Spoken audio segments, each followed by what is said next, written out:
नमस्कार, मैं हूं पवन त्यागी। राहुल गांधी है कि विवादों से नाता उनका छूटता नहीं है। एक मामला खत्म नहीं होता, दूसरा विवाद राहुल गांधी पैदा कर देते हैं। असल में उनको समझ में नहीं आ रहा कि प्रधानमंत्री बनने का सपना लिए जो वो चले थे, आखिरकार वहां तक पहुंचे कैसे। उनको लगता है विवाद में बने रहो तो कहते हैं कि बदनाम ही हुआ तो क्या हुआ, नाम तो हुआ। और शायद राहुल गांधी इसीलिए कोई ना कोई ऐसी हरकत कर देते हैं जिससे कि उनके ऊपर कोई ना कोई केस दर्ज हो जाता है। अब आप देखिए, अभी तक लगभग 10 ऐसे मामले हैं जिसमें राहुल गांधी के ऊपर केस दर्ज है, जांच चल रही है या किन्हीं में वो जमानत पर हैं।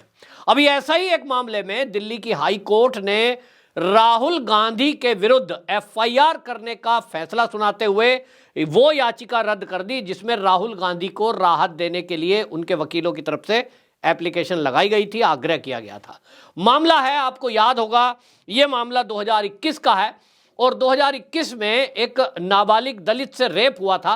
लेकिन राहुल गांधी सुर्खियां बटोरने के लिए, उनको और कोई तरीका तो है नहीं, सुर्खी बटोरने का कोई काम तो उनके पास ऐसा है नहीं जो पॉजिटिव करें, तो नेगेटिव चीजों को खोजते हैं।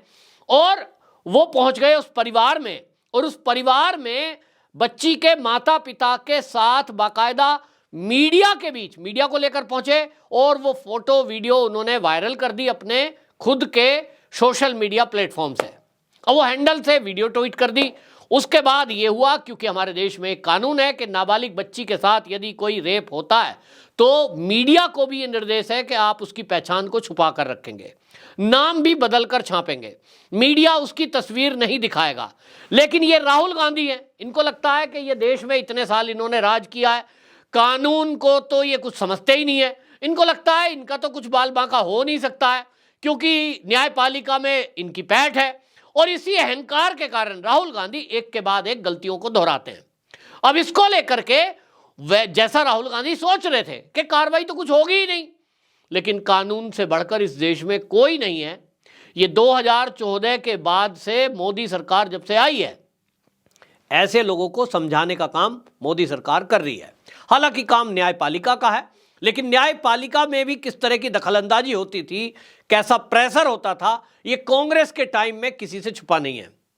आप कैसे भूल जाएंगे कि कांग्रेस के सांसद थे कपिल सिब्बल, आजकल वो समाजवादी से सांसद हैं।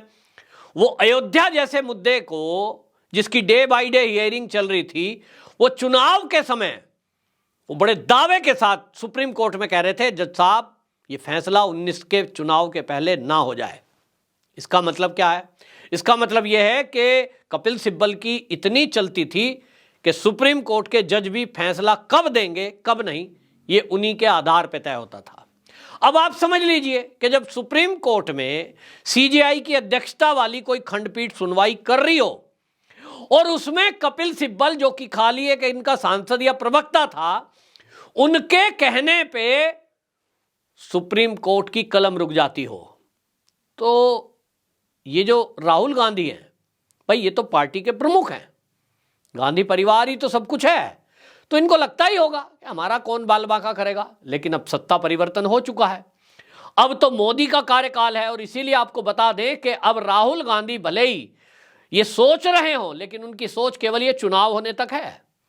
अभी हाल ही में उनके ऊपर असम में एक और एफआईआर हुई है, जिस तरह से वो गाड़ी लेकर के चले, वहां बैरिकेड्स तोड़े गए, पुलिस वालों पे हमले कर दिए, पुलिस वाले घायल हुए हैं बकायदा उसमें। इनको लगता है कि दंगा फसाद बवाल कुछ भी करें, लेकिन सत्ता में आने के लिए ये इसी तरह की बवाल करेंगे। मणिपुर से यात्रा शुरू करी तो मणिपुर में हिंसा, असम में आ गए तो वहां तोड़फाड़, और इनको लगता है कि इसी तरह दंगा फसाद कराते रहेंगे और मोदी को ये बदनाम कर ले जाएंगे। बदनाम करने की कई कोशिश की, लेकिन होता यह है कि आज जनता जागरूक है। तो राहुल गांधी के ऊपर दिल्ली के हाई कोर्ट ने जो आदेश दिया है नाबालिग बच्ची की पहचान उजागर करने के लिए, जिसके साथ रेप हुआ था, अब इस मामले में भी जज साहब ने आदेश दे दिया है कि इस मामले में जो राहुल गांधी के वकील ये दलील रह रहे थे कि साहब सोशल मीडिया पे जो पोस्ट किया था वो तो डिलीट कर दिया, तो साहब अब तो गलती माफ हो जानी चाहिए। जज ने यह कहा कि आपने सोशल मीडिया पे डाला और उसके बाद उसका स्क्रीनशॉट और मीडिया में वो खबर चल गई, तो वो तो अभी भी पड़ी हुई है। आपने बेशक कोई गलती करके, मान लीजिए आप जो है कोई रेड लाइट जंप कर जाएं, हैं, सीट बेल्ट ना लगाई हो और कहें साहब अब हमने लगा ली, लो जी अब हमारा चालान ना काटो, ऐसा होता है क्या? तो कुल मिलाकर के कोर्ट ने जो ये झटका दिया है, अब इसमें कानून के जानकार कह रहे हैं कि बड़ी धारा लगी है, और वो धारा आपको बता दूं इंडियन पीनल कोड जो है अब तो बदल चुका है, भारतीय न्याय संहिता हो गई है, और आज के कानून के हिसाब से 228A की धारा लगी है, और इस धारा में आपको बता दूं कि 2 साल की सजा और जुर्माना ये दोनों राहुल गांधी पे अब हो सकता है, ऐसा वकीलों का कहना है। यानी राहुल गांधी कितना बचेंगे? मोदी कम्युनिटी का अपमान, उस पर इनके ऊपर एफआईआर है, एक पटना में है तो एक सूरत में है, उस पर भी अभी फैसला आना बाकी है। इसी तरह आप देखिए देश के गृह मंत्री अमित शाह, उनको मर्डर के केस में जोड़ना, उनको हत्यारा कहना, उसमें एक एफआईआर। इसी तरह इनके ऊपर एफआईआर जो है, एक एफआईआर हुई है नेशनल हेराल्ड मामले में, और उसकी जांच चल रही है जो सुब्रमण्यम स्वामी ने कराई कि साहब 5,000 करोड़ का घोटाला है। इनके ऊपर लगभग इसी तरह के 10 मामले हैं।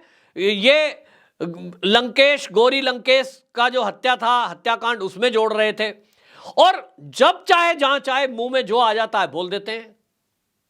अब इनको लगता है कि ये तो राजसी परिवार से हैं, कुछ भी कर सकते हैं, लेकिन अब ये नहीं चलेगा। अब सवाल ये उठता है तो गिरफ्तार क्यों नहीं हो रहे हैं? तो जैसा आपको याद होगा, हेमंत बिस्व शर्मा जो कि असम के सीएम हैं, उन्होंने भी कहा कि मैंने डीजीपी को कह दिया है कि जो असम में बवाल करा है, ये नक्सलवाद यहां नहीं चलेगा। तो चल तो रहा है, इन्होंने पुलिस पे हमला करा दिया भीड़ को उकसा के, मणिपुर में दंगा करा के ही आए हैं, ऐसा कहना है बीजेपी का। तो अब कब होगा? तो असम के मुख्यमंत्री से जब ये पत्रकारों ने पूछा कि भाई ये राहुल गांधी को जेल में कब डाल रहे हो, तो उन्होंने कहा देखिए चुनाव तक मैं चाहता हूं कि इनको कुछ नहीं कहूंगा, चुनाव होने दीजिए, मोदी जी तीसरी बार प्रधानमंत्री बन जाएं, शपथ ले लें, उसके बाद इनका हिसाब होगा। क्योंकि राहुल गांधी क्या सोच रहा है, राहुल गांधी इस तरह की बयानबाजी क्यों करता है, ऐसी हरकतें क्यों करता है कि उनको जेल में जाना पड़ जाए, उसके पीछे का एक कारण समझ में आने के लिए आपको सत्यपाल मलिक नाम के जो व्यक्ति हैं, जो राज्यपाल थे, उनका बयान सुनेंगे तो समझ में आएगा। इन लोगों की एक टूल किट तैयार हुई जिसमें यह तय हुआ कि राहुल गांधी के द्वारा इस तरह की बयानबाजी कराई जाए, इस तरह की ओछी हरकतें कराई जाएं, जिसके कारण उनके ऊपर एफआईआर हो जाए, और फिर उनको पकड़ करके जेल में पुलिस डाल दे, और फिर पूरी कांग्रेस सड़कों पे आए और जगह जगह बवाल कराए और कहे देखो जी मोदी जी राहुल गांधी से डर गए। जो लाइन आपने देखा ना, वो आप देखें, अगर इसी तरह आम आदमी पार्टी के जो संयोजक है केजरीवाल या उनके जो नेता हैं, वो भी यही लाइन पकड़ते हैं। जैसे ही उनके खिलाफ भ्रष्टाचार का कोई केस चलता है, उसमें उनको बुलवाते हैं कि भाई आप आइए, आपसे हमें पूछताछ करनी है, फैलाना शुरू कर देते हैं मोदी जी हमसे डर गए। अबे भैया मोदी जी डरे नहीं डरे वो बाद की बात है, पहले ईडी ने बुलाया, जवाब तो दो। मोदी जी डर गए कि नहीं डर गए वो तो जनता तय करेगी। मोदी जी अभी तक जो आप कह रहे हो डर गए, अभी तक तो आप खुला घूम रहे हो। कितने राज्यों में आपकी सरकार आई, कितने सांसद विधायक आपके जीते, नील बटे सन्नाटा, जमानतें जब्त हो रही हैं, और बात करते हैं मोदी जी हमसे डर गए। भाई मोदी जी अगर डर जाएंगे तो वो जो है आपको खुला क्यों छोड़ेंगे? तेजस्वी यादव, वो उसका भी यही हाल है। कुल मिलाकर राहुल गांधी के बारे में तो अब यह गंभीर मामला हो गया है। 2 साल की सजा इस मामले में होनी उनकी तय मानी जा रही है, और इस मामले में अब जो ये कर रहे हैं, इसके लिए अब तो जो नया कानून आया है, जो अमित शाह जी ने अभी भारतीय न्याय संहिता, इसमें तो और कड़ा प्रावधान है। ये जो एफआईआर अब होगी ना, अब ये नए कानून के तहत होगी। अब ये पता नहीं है, तो वकीलों का कहना तो यही है कि क्योंकि घटना पहली है तो इसलिए पुराना कानून लगेगा, लेकिन अब ये बदल चुका है। और अब जो कानून है नया, उसमें अगर किसी नाबालिग बच्ची की पहचान को उजागर किया जाता है तो उसमें सजा बहुत ज्यादा है, 2 साल से भी ज्यादा है।